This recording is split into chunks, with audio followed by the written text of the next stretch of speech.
एक बार ताज बेगम, अकबर की पत्नी का नाम था ताज बेगम, वो ब्रजमंडल आई।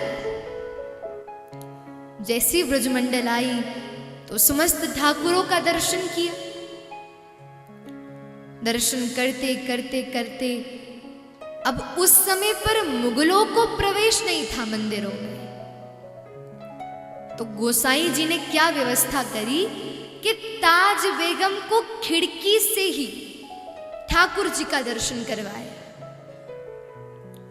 खिड़की से खड़ी होकर जैसी ताज बेगम ने दर्शन किया, अब तो दर्शन किया तो सही, लेकिन अपना हृदय, अपना प्राण, अपना सर्वस्व ठाकुर जी को सौंप आई। इतने उनके स्वरूप पर मोहित हो गए। जैसे ही वापस लौटी अपने घर को, अब तो किसी भी कार्य में मन ना लगे। एक दिन इतना ज्वर हो गया, नेत्र ही ना खोले ताज बेगम। अकबर ने वैद्य को बुलाया, बोले बताओ, अरे हमारी बेगम को ये क्या हुआ, ऐसी उनके साथ क्या घटना घटित हो रही। तो वैद्य ने जाकर जैसे ही देखा ताज बेगम को, तो स्थिति कुछ अटपटी सी लगी। बोले महाराज, या ताज बेगम की स्थिति तो केवल आप जान सकते, इसलिए आप स्वयं जाइए और जाकर उनसे निवेदन करिए कि वो अपनी स्थिति आपको स्वयं बताएंगे। अकबर गए, स्थिति बताई। कह रहे बताओ तुम्हें क्या हुआ। ताज बेगम बोली कि स्वामी महाराज, सत्य कहूं तो मैं जब से ब्रजमंडल गई और ब्रजमंडल जाकर मैंने ठाकुर जी का दर्शन किया, अरे अब तो मेरे नेत्र बस उन्हीं को खोज रहे हैं। एक बार उनका झलक मिल जाए, एक बार स्वरूप देखने को मिल जाए।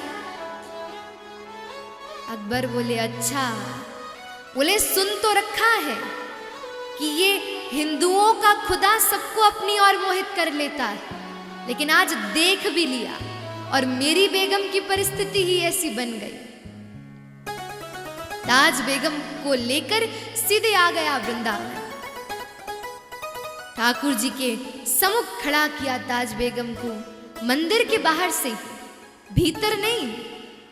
और जैसे ताज बेगम ने निहारा, तब ताज बेगम ने ये पंक्ति कही, सुनो ही दिल जानी मेरे दिल की कहानी, तेरे हाथ हूं बिकानी बदनामी सब सहूंगी मैं।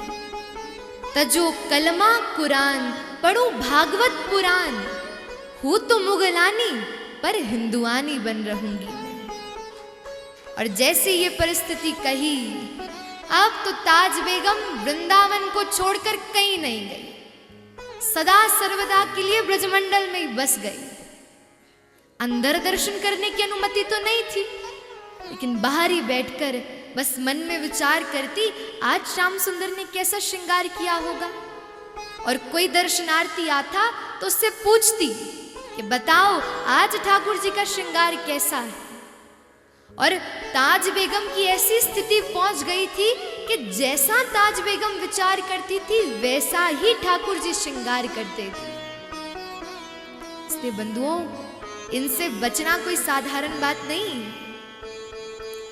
एक बार जिसको ये पकड़ लेते हैं ना, उसे कभी नहीं छोड़ते।